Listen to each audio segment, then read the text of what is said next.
Mute. There. Can you hear me now? Okay, so let me repeat. So this is Nikki, you also known as Faces Trader, and you are watching us live here in Manila, Philippines, telecasting from Philippines. Awesome 10X is a global market update every single day. If this is your first time, please subscribe to our channel. We do give this daily just for chart updates. So let's say something, let's talk about last night. So I slept last night, most of our gains were like 50, 60% up. We've got Copen up, and then I wake up, okay, like that 50% up just dropped to about 50%. So it's still a great gain. Nevertheless, I'd explain to you what happened in the charts last night. So let's talk about it one by one. So here in the Faces Trader chat thread, you could see that this is my profile at Faces Trader. I made a chart attack. So we're gonna do it one by one on each name. So this one is Boozy. This is, of course, a trade that we made $2.50, $2.60, $2.75. You're seeing that Boozy here, you could see in the chart, 263 was a clear breakout. Those who got in at about 240 to 260. 260 to $4, just in case you aren't aware, that is a 50% rally. We even got people to sell at 450, and you might say, how did you sell at 450? Because in the pre-market, before the market opened, Boozy was trading at 4.5. So some of us actually got to manage to sell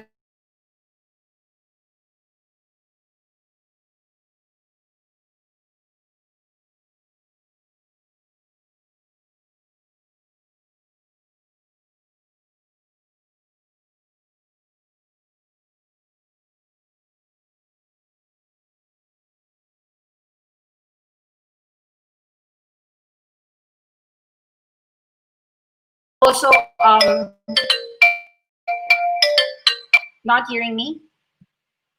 You can't hear me again. Is that the problem? So why did you call? Uh, okay. All right. So let me repeat what I've been saying. I said that Boozy, this is a 50% move because of the Verizon deal. And of course, if you aren't aware, Boozy has been making a lot of news in the last few days. There was the first ever patient knee surgery using Vusex glasses. There's been a spike of very good news in Boozy in this run up from about $1 to $4. Please read and do your own due diligence. Let's talk about some charts as well. Okay, so 175 HK. This belongs in your electric vehicle stage. This is Geely Auto. It's very clear to you and to me that this is a lot of strength from 12. You've got a lot of support buyers. They've reported good news on the vehicles. You could see that today's resistance at 19 is just temporary. A break of 19 could be a flag in the next few days to go about 24. So for those who are actually afraid, you could see that your Chicken Little scare isn't really gonna change the trend. The trend here is very strong from about 17 all the way to 14. Any drops here should be taken advantage of. Bulls, you can take advantage of the dip 17 below. So let's take a look at some winners that we have. Of course, this is Razer. We have been buying at 138 to 1. Well, I've bought just one price, 138. Some people got in even at 143 or 144. You could see that as a very, very strong breakout from that 144. And the rally happened to be just coinciding here to about 170.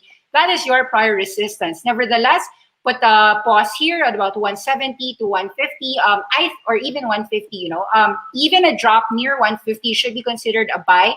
The trend remains intact. Your reward is 220, $3, $4, depends on your outlook, depends on your time frame. This is a bullish chart for me, and I like the fundamentals of this name too.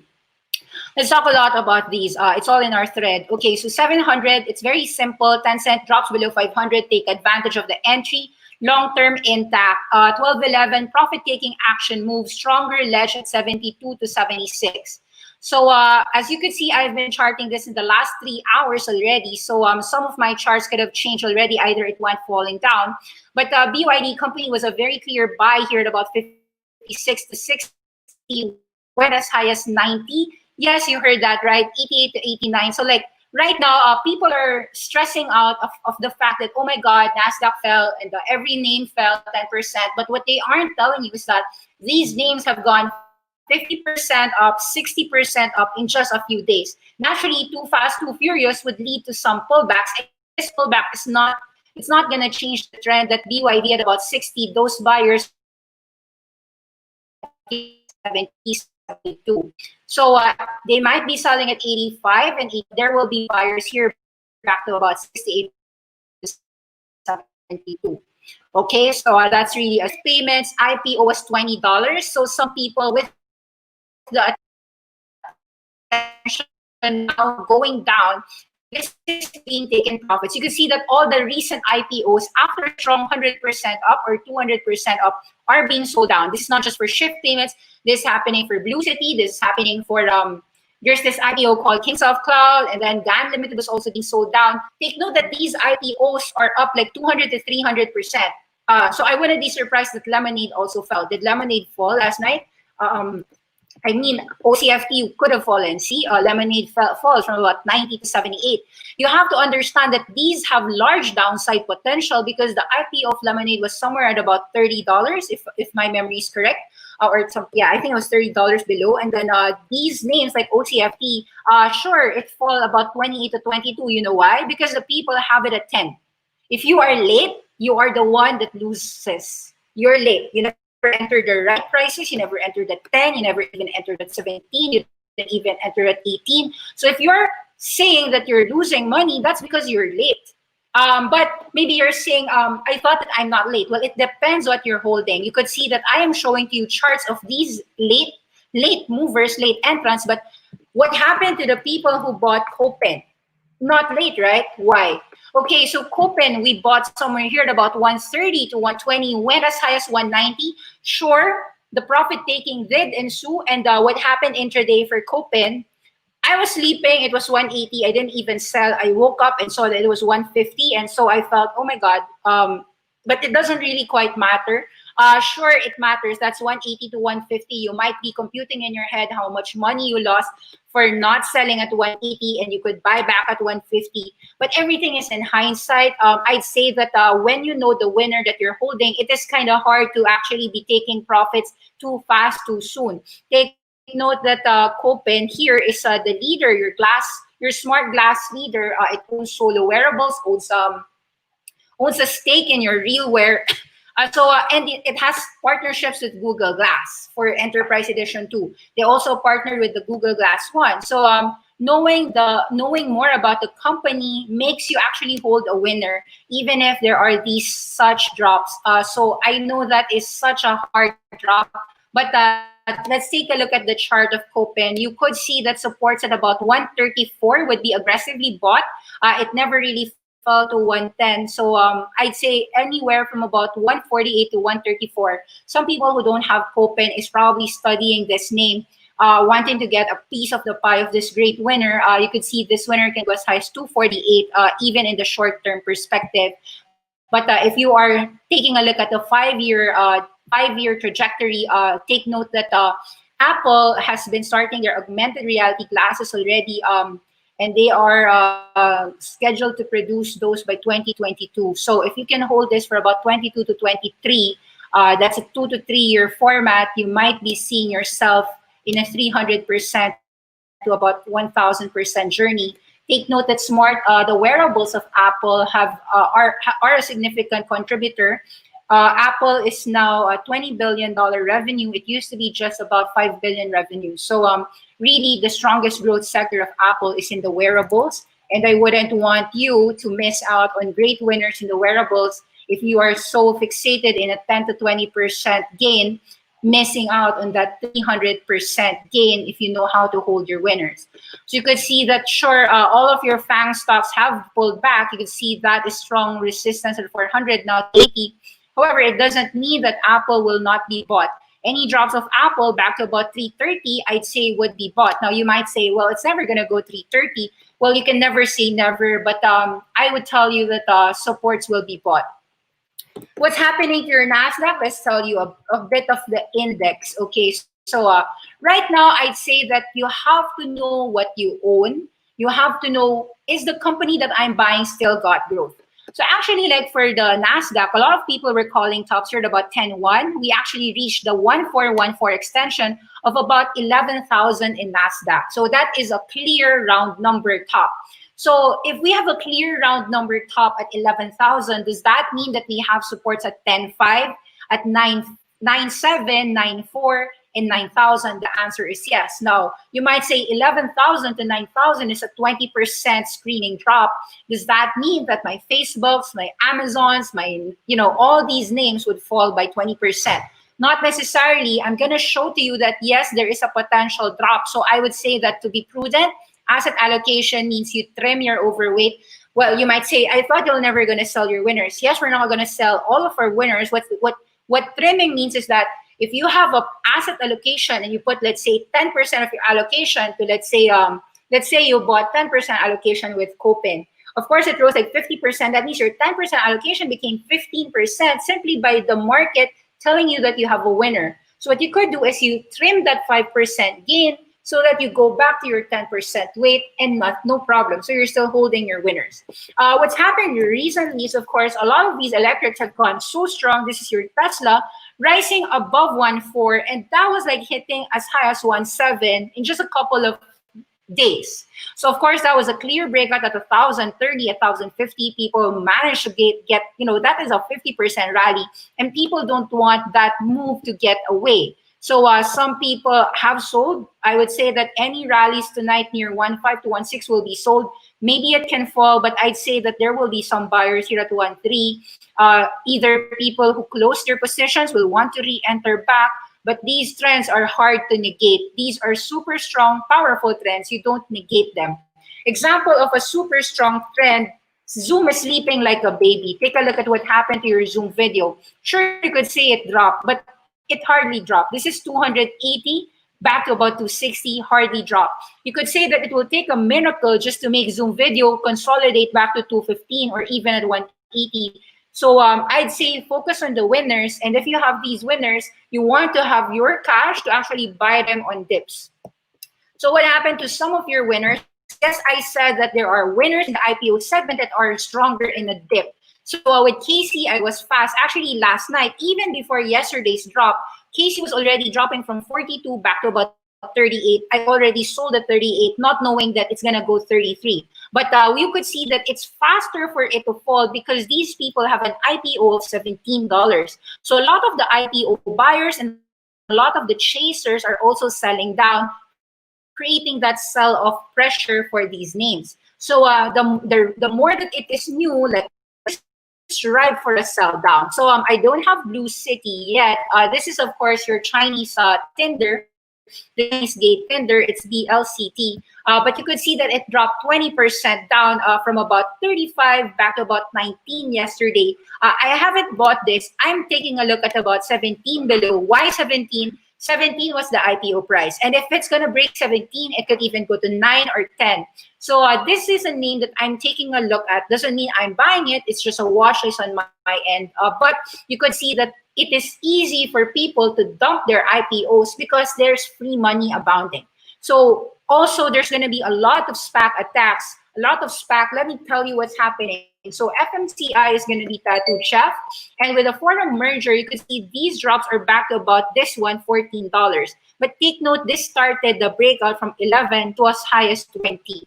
So this drop, I'd say that if you are bullish in the vegan trend, take a look whether foreign merger from about 14 to 13 might actually give you an entry price. You might be actually in a low price rather than waiting at the high breakout. So I generally am not buying breakouts, not normally. I usually want and try to get my positions low. So these aren't really problems for me. GAN Limited, of course, this is our casino pick, online casino software. Take note what happened with GAN. Of course, it topped at about 28. You could see that Dan actually has dropped to about 24, 23. But you could see that from our channel, sure, maybe you've got in at about 17, 18. You've probably entered more at 24. Maybe you didn't sell at 27. And as you're seeing here,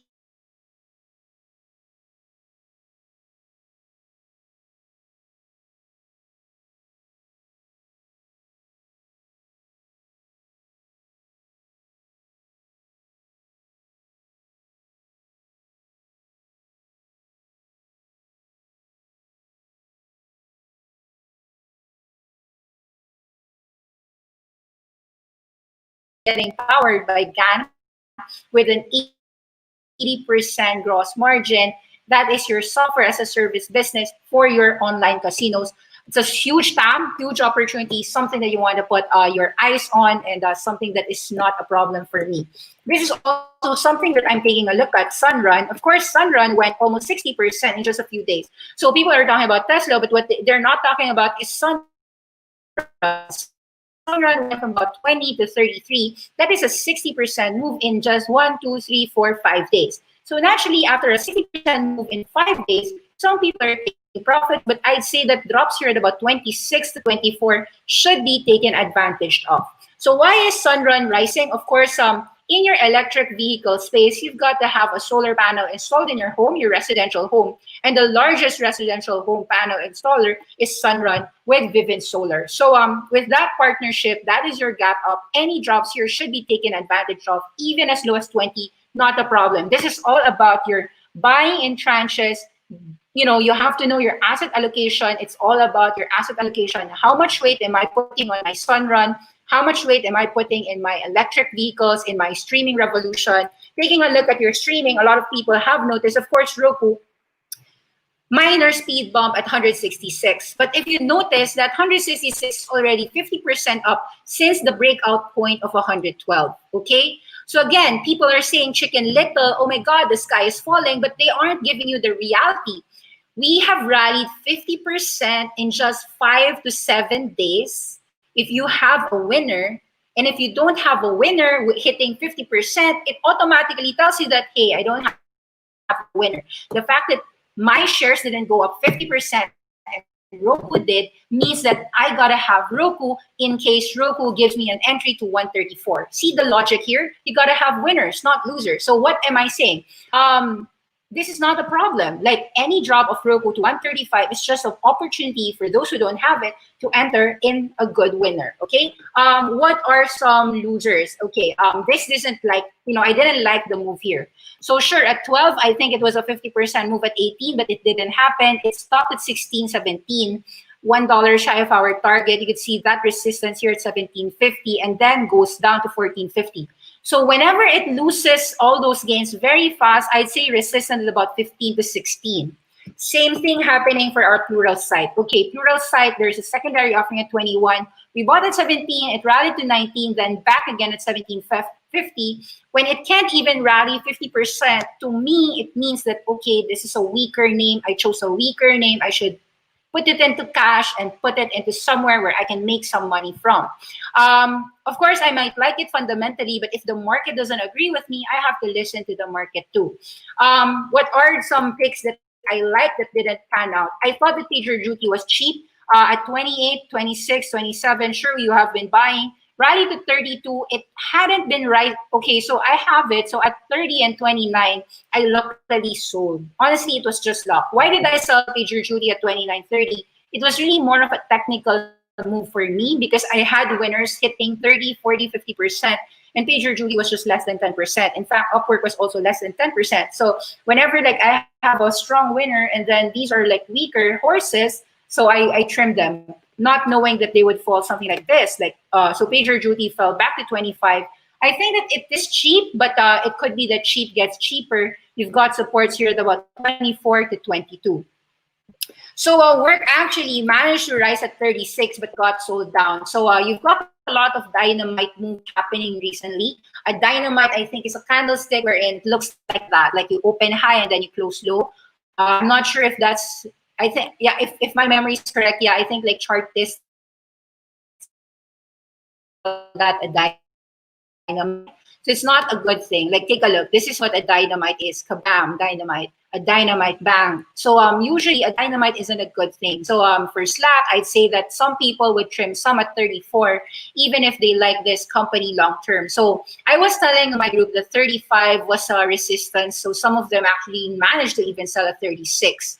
So usually when the markets are giving us generously, sometimes we are lucky that we get to sell. Yeah, so I'd say that it was luck because like I didn't know that selling at 35 for Slack was a great thing. Some of us even got to sell at 36. It even fell down to 33. Nevertheless, if it goes to 34, 35, you've got selling pressure there. But if it goes down to 31 below, you've got a lot of buying pressure there. So it's probably a trading range. Okay.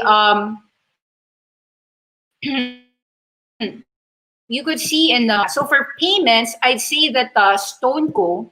Let me tell you that StoneCo we got in at about 25. I was telling my friends that it used to take me about 8 weeks just to make 50%. So you could see that 25. It looks, for me to hit a 50% at 40, it took me about a long time. Unlike what was happening with Ballard, with Tesla, with GD Auto, with BYD, which we also managed to make money from. So the fact that we were getting so much fast gains meant that fast gains can also be fast losses because there will be a lot of people who will be tempted to sell. So I'd say that StoneCo would have some selling pressure indeed here at about 42. 38 to 42 seems to be toppish. You've got a lot of selling pressure, but any drops back to about 33 below, I'd say it's a buy again. So whoever bought at 38, I think you got to enter and cross out that trade. Close it at 39, 40. Yeah, it looks like this is a resistance initially for your StoneCo. So so we are seeing that there are plenty of resistances right now in your payment space. Square has rallied strongly. Of course, this is the leader in the payment space, both Square and PayPal. You could see the 37 move to 137 is quite excessive. This excess is now being taken cared of by the market. The healthy correction could take it back to 100. So that is just a healthy correction. What about your winners, like in e-commerce? Of course, C Limited. So C Limited so far had a speed bump here at 129. I'd say that drops would be limited at 100 or 90. So for those who are really looking for some of the strongest monsters, strongest winners, you want to enter C Limited at 90 to 100. You can't wait at 50 or 60 or 70. If you're late, you have to pay the premium price here. You can't just tell me, I'm not even sure if it goes to 100, all right? So it's good to post at 100, but I'm not sure. Like, take note, we said that we want Facebook at 200.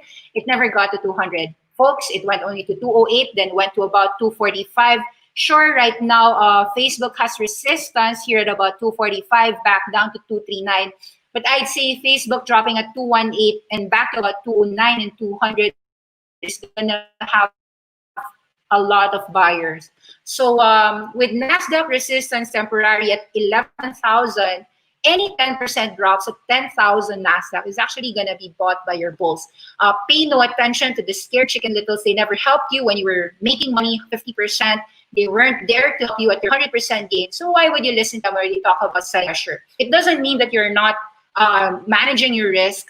It actually means that you are simply holding your winners. It depends what your cost is. Of course, if your cost is high, like let's say you got in at Facebook 239 and you've got a huge position there. If you got a huge position there, then that's wrong of you. You trim your position. Let's say you have a 15% position of Facebook. You trim it to about 10% or 5%, but you don't reduce it down to zero. Okay, let's talk about some SPAC attacks. So yes, Graph is falling. Graph went from about 10 to 24 because people knew that Graph is going to be Velodyne LiDAR. It is a very strong company. It will be, it's an essential for not just autonomous driving, ADAS, but for many applications. You could study it yourself. From chart-wise, let's try to assume that it's going to fall. If it falls, take a look whether 16 will be bought out. Maybe the best thing that could happen to Graph is to actually consolidate in the next few days, have the real believers buy low, and all those people who are pump and dumpers sell near 21. or 20 or 19, let them sell. You can also trade the range. It could also happen not to consolidate fast, not to consolidate slow. It can also consolidate easily. This is a buy on any dip. So I'm just holding. It's all about position size, guys. You make money on fundamentals and position size. You have to know your entries, but also don't exit too soon. You exit when you're wrong. An example of an exit were some cheap names that I saw in the SaaS space. Pierced our cost easily. So when it happens like that, I know that it's a weaker chart. So Zora means that it has resistance about 13 and 14. It's really stuck in a range. So here's Zora. You could see some of us were buying at 12 earnings. It popped to 15, then fell down.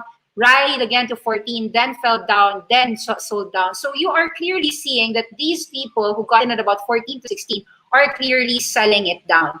So they really want to sell it down. Maybe you can get it at 10. So any rallies on Zora near 13 are now selling pressures. Now you could say, hey, I like this company fundamentally. What do I do? You could like a company fundamentally, but it doesn't mean that you are not paying attention to what the market is telling you, and the market is telling you that this is weak, so you cannot reinforce your bullish position just because you like it fundamentally. Let's take a look at some names. Okay, so we are bullish on esports, but Huya right now is getting collision at 25.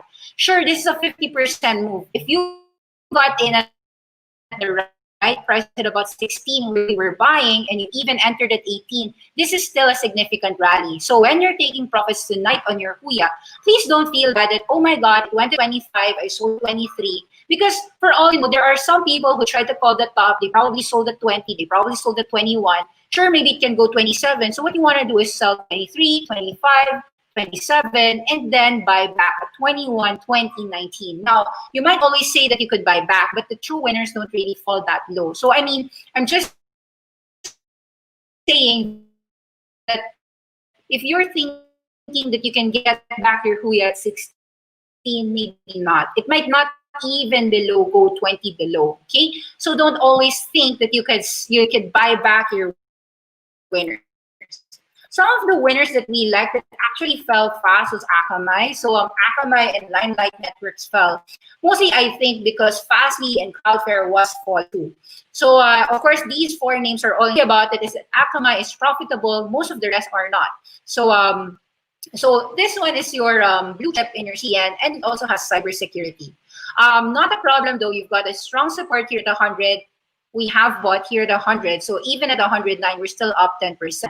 So this is what I'm saying that sometimes you're up 15% and it becomes like a 10%. You probably are frowning that you didn't make you didn't get to maximize and sell at the top. But that's not a problem. You can never sell the top. Always change your mentality that you could sell at the top. You are supposed to make money in a lot of names and find good risk rewards. I still think that Akamai is going to go higher. Any drops at 100 should not be seen as a problem. It will be bought. Ceilings as well. Like if it drops like 98 to 90, not a big problem. Momo is a weak chart. Yes, this is something that I was looking at. So I'm looking at Momo because so far we are seeing a first buying signal when it rallied from about 17 to 21. So I take a look at the chart of Momo. I tweeted this. So sell your entire coupon stake. You don't want to sell your graph. You don't want to sell all of your winners. You don't want to sell all your tests. Maybe they're right, but it really depends on what your cost is. So what is your cost?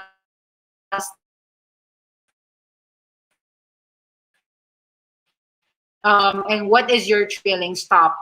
Okay, remember, yes, I'd like to say this to you. Yes, had a speed bump. So you had a collision course at 550, it closed at 525.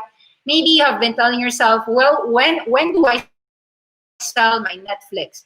Right now, the market is giving you a technical resistance. Don't tell me that you can buy it back at 300 because I don't really think you can get it below 400 even. Maybe it can happen, but maybe it can happen, but as of now, we aren't seeing downside of about 30%. I'd say that 10-20%, your 11,000 can go 9,000.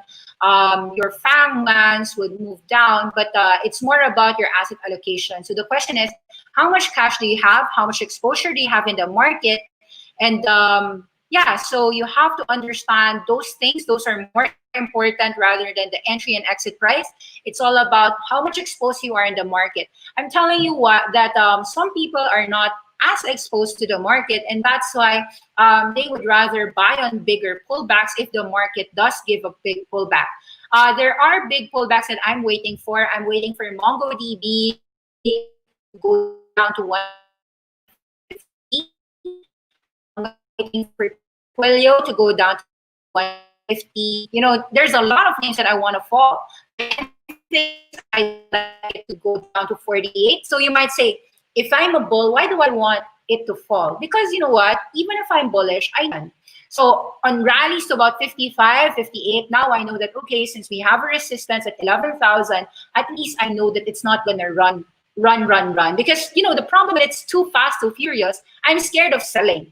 See, that's my problem. If I sell it now and it goes 50% higher the next few days, the same thing that's been happening for Copen or for Vuzi, it's going to be wrong for me to sell. I remember some friends of mine telling me that they sold their Vuzi at 3 only to see it go to about 4 just the next day. So you can understand why I don't want to sell unless the market already is telling me that, okay, Nikki, now you can sell because this, See, you have to also listen to the market and not tell that, okay, it's too high, I'm going to sell. Because you're too high may not be too high after all if the market can still keep on pushing those names higher. So you only know that you have a top when the market tells you that there's a resistance, and then that's when you follow. So Yotao is a dynamite. This is a ticking time bomb. I think that there's a 30% downside for this. You have to be careful if you have it because a lot of people have this at $21 below. Those who chase at 40, 35, you know, you are going to have a problem. Virgin Galactic Space failed at $20.30, could go to about 16. It's a fake out. Of course, a lot of weed names had made a fake breakout last night. So another fake move. In fact, I'm beginning to think that the weakest sector, such as weed, whenever it rises, should be seen as a sell signal for the entire market because this has happened about 3 times. Every time that weed charts go up, it looks like we are having a resistance in the market, whether it be So I mean, when you watch the market, you know what I'm saying. So Spotify right now hit the difficulty at 280, but I'd say that 230 is a strong support. Sure, I said this all in my Faces Trader chat thread. So there. And so, you know, I just want to end my note that no matter how the people tell you that I told you so, the market's gonna crash, you're too late. You know, this is not the first time that we have seen crashes. I remember that when we hit 10,000, we dropped at 9.5. It was a 5% drop, and the bears were rejoicing that, woohoo, we won the 10,000. And what happened? You know what happened. We got to 11,000, and now all the bears are shouting, woohoo, 11,000, we won. We sold the 11,000. But if they're not buying at 10.5 or 10,000, who's really winning? Because somebody out there has NASDAQ at 1,000. They have NASDAQ at 2,000, at 3,000, at 5,000. You know, who's the winner here? The real winners here are the bulls, not the bears. It depends on your time frame, okay? So take a look at everything that I shared. It's the charts. Do not be afraid of leaders. In fact, leaders do not retrace. You know, I'll be happy if Shopify actually gives me a drop to about 900 or 750. The question is, I don't even know if it will drop that low.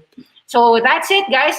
Thank you very much. It's Tuesday, and I wanted to share that we have a great interview later. It's gonna be a live stream, 8:30 p.m. I'm gonna live stream with Jeff Chow. He's an professional esports player. Had been a coach, general manager, Team Liquid, Immortals, House High and Hammers. So there, I want to share that it's going to be an exciting week. It's going to have a lot of interviews, and every single day, watch us here in Awesome Tennis channel. Happy to help. Thank you, guys. Bye-bye.